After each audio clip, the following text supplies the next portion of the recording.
सेवाराम और मोतीलाल दो घनिष्ठ मित्र थे। दोनों ही गली गली जाकर पीठ पर पोटली लाद कर कपड़े बेचने का काम करते थे। सर्दियों के दिन थे, वह गांव गांव जाकर कपड़े बेच रहे थे। तभी एक झोंपड़ी के बाहर एक बुढ़िया जो कि ठंड से कांप रही थी, तो सेवाराम ने अपनी पोटली से एक कंबल निकालकर उस माई को दिया और कहा, माई, तुम ठंड से कांप रही हो, यह कंबल ओढ़ लो। बूढ़ी माई कंबल लेकर बहुत खुश हुई और जल्दी जल्दी से उसने कंबल से अपने आप को ढक लिया और सेवाराम को खूब सारा आशीर्वाद दिया। तभी उसने सेवाराम को कहा, मेरे पास पैसे तो नहीं है, लेकिन रुको, मैं तुम्हें कुछ देती हूं। वह अपनी झोपड़ी के अंदर गई। तभी उसके हाथ में एक बहुत ही सुंदर छोटी सी ठाकुर जी की प्रतिमा थी।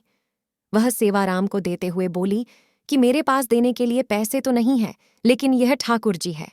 इसको तुम अपनी दुकान पर लगाकर खूब सेवा करना, देखना तुम्हारी कितनी तरक्की होती है। ये मेरा आशीर्वाद है। मोतीराम बुढ़िया के पास आकर बोला, अरे ओ माता जी, क्यों बहाने बना रही हो? अगर पैसे नहीं है तो कोई बात नहीं, लेकिन हमें झूठी तसल्ली मत दो। हमारे पास तो कोई दुकान नहीं है, हम इसको कहाँ लगाएंगे? इनको तुम अपने पास ही रखो।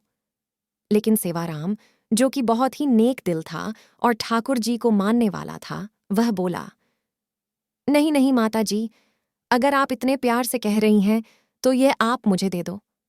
पैसों की आप चिंता मत करो। सेवाराम ने जल्दी से अपने गले में पड़े हुए परने में ठाकुर जी को लपेट लिया और उनको लेकर चल पड़ा। बुढ़िया दूर तक उनको आशीर्वाद दे रही थी। हरी, तुम्हारा ध्यान रखेंगे ठाकुर जी, तुम्हारा ध्यान रखेंगे। वह तब तक आशीर्वाद देती रही जब तक कि वह दोनों उनकी आंखों से ओझल ना हो गए। ठाकुर जी का ऐसा ही चमत्कार हुआ। अब धीरे धीरे दोनों की कमाई ज्यादा होने लगी। अब उन्होंने एक साइकिल खरीद ली। अब साइकिल पर ठाकुर जी को आगे टोकरी में रखकर और पीछे पोटली रखकर गांव गांव कपड़े बेचने लगे। अब फिर उनको और ज्यादा कमाई होने लगी, तो उन्होंने एक दुकान किराए पर ले लें और वहां पर ठाकुर जी को बहुत ही सुंदर आसन पर विराजमान करके दुकान का मुहूर्त किया। धीरे धीरे दुकान इतनी चल पड़ी कि अब सेवाराम और मोतीलाल के पास शहर में बहुत ही बड़ी बड़ी कपड़े की दुकानें और कपड़े की मिलें हो गईं। एक दिन मोतीलाल सेवाराम को कहता कि देखो, आज हमारे पास सब कुछ है, ये हम दोनों की मेहनत का नतीजा है। लेकिन सेवाराम बोला, नहीं नहीं, हम दोनों की मेहनत के साथ साथ ये हमारे ठाकुर जी, हमारे हरि की कृपा है। मोतीलाल बात को अनसुनी करके वापस अपने काम में लग गया। एक दिन सेवाराम की सेहत थोड़ी ढीली थी, इसीलिए वह दुकान पर थोड़ी देरी से आया। मोतीलाल बोला, अरे दोस्त, आज तुम देरी से आए हो, तुम्हारे बिना तो मेरा एक पल का गुजारा नहीं, तुम मेरा साथ कभी न छोड़ना। सेवाराम हंसकर बोला, अरे मोतीलाल, चिंता क्यों करते हो? मैं नहीं आऊंगा तो हमारे ठाकुर जी तो है ना। यह कहकर सेवाराम अपने काम में लग गया। पहले दोनों का घर दुकान के पास ही होता था, लेकिन अब दोनों ने अपना घर दुकान से काफी दूर ले लिया। अब दोनों ही महल नुमा घर में रहने लगे। दोनों ने अपने बच्चों को खूब पढ़ाया लिखाया। सेवाराम के दो लड़के थे, दोनों की शादी कर दी थी, और मोतीलाल के एक लड़का और एक लड़की थी। मोतीलाल ने अभी एक लड़के की शादी की थी, अभी उसने अपनी लड़की की शादी करनी थी। सेहत ढीली होने के कारण सेवाराम अब दुकान पर थोड़े विलंब से आने लगा, तो एक दिन वह मोतीलाल से बोला, अब मेरी सेहत ठीक नहीं रहती, क्या मैं थोड़ी विलंब से आ सकता हूँ? मोतीलाल ने कहा, हाँ भैया, तुम विलंब से आ जाओ, लेकिन आया जरूर करो, मेरा तुम्हारे बिना दिल नहीं लगता। फिर अचानक एक दिन सेवाराम 12 बजे के करीब दुकान पर आया, लेकिन आज उसके चेहरे पर अजीब सी चमक थी, चाल में एक अजीब सी मस्ती थी, चेहरे पर अजीब सी मुस्कान थी। वह आकर गद्दी पर बैठ गया। मोतीलाल ने कहा, भैया, आज तो तुम्हारी सेहत ठीक लग रही है। सेवाराम ने कहा, भैया, ठीक तो नहीं हूं, लेकिन आज से मैं बस केवल 12 बजे आया करूंगा और 5 बजे चला जाया करूंगा। मैं तो केवल इतना ही दुकान पर बैठ सकता हूं।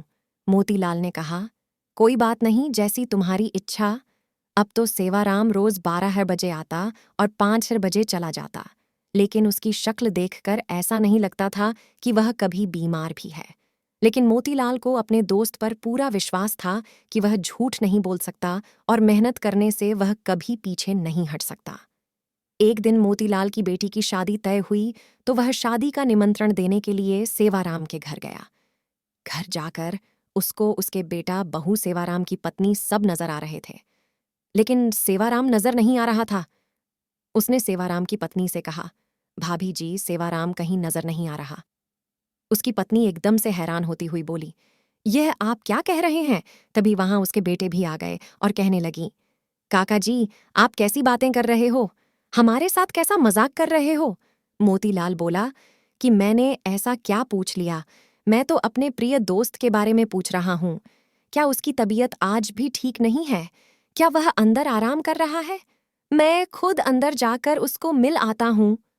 मोतीलाल उसके कमरे में चला गया, लेकिन सेवाराम उसको वहां भी नजर नहीं आया। तभी अचानक उसकी नजर उसके कमरे में सेवाराम के तस्वीर पर पड़ी। वह एकदम से हैरान होकर सेवाराम की पत्नी की तरफ देखता हुआ बोला, अरे भाभी जी, यह क्या आपने सेवाराम की तस्वीर पर हार क्यों चढ़ाया हुआ है? सेवाराम की पत्नी आंखों में आंसू भरकर बोली, मुझे आपसे ऐसी उम्मीद नहीं थी भैया कि आप ऐसा मजाक करेंगे।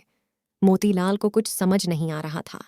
तभी सेवाराम का बेटा बोला, क्या आपको नहीं पता कि पिताजी को गुजरे तो 6 महीने हो चुके हैं? मोतीलाल को तो ऐसा लगा कि जैसे उसके सिर पर बिजली गिर पड़ी हो। वह एकदम से थोड़ा लड़खड़ाता हुआ पीछे की तरफ हटा और बोला, ऐसा कैसे हो सकता है? वह तो हर रोज दुकान पर आते हैं। बीमार होने के कारण थोड़ा विलंब से आता है। वह 12 बजे आता है और 5 बजे चला जाता है।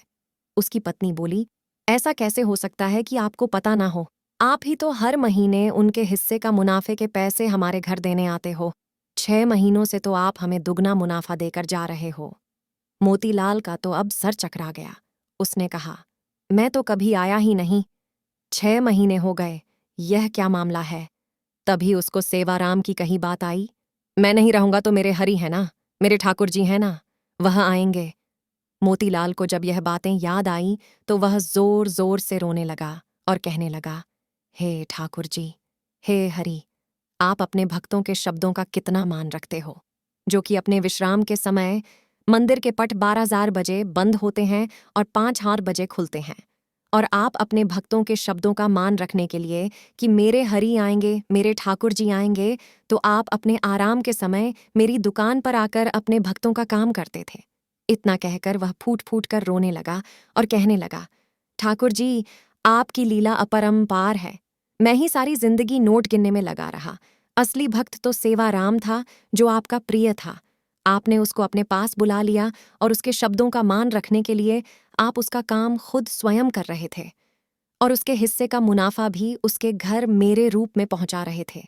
इतना कहकर वह भागा भागा दुकान की तरफ गया और वहां जाकर, जहां पर ठाकुर जी जिस गद्दी पर आकर बैठते थे, वहां पर जाकर गद्दी को अपने आंखों से मुंह से छूमता हुआ चरणों में लौटता हुआ जोर जोर से रोने लगा और ठाकुर जी की जय जयकार करने लगा।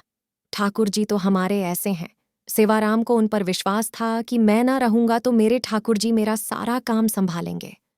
कथा सार, विश्वास से तो बेड़ा पार है, इसलिए हमें हर काम उस पर विश्वास रखकर अपनी डोरी उस पर छोड़ देनी चाहिए।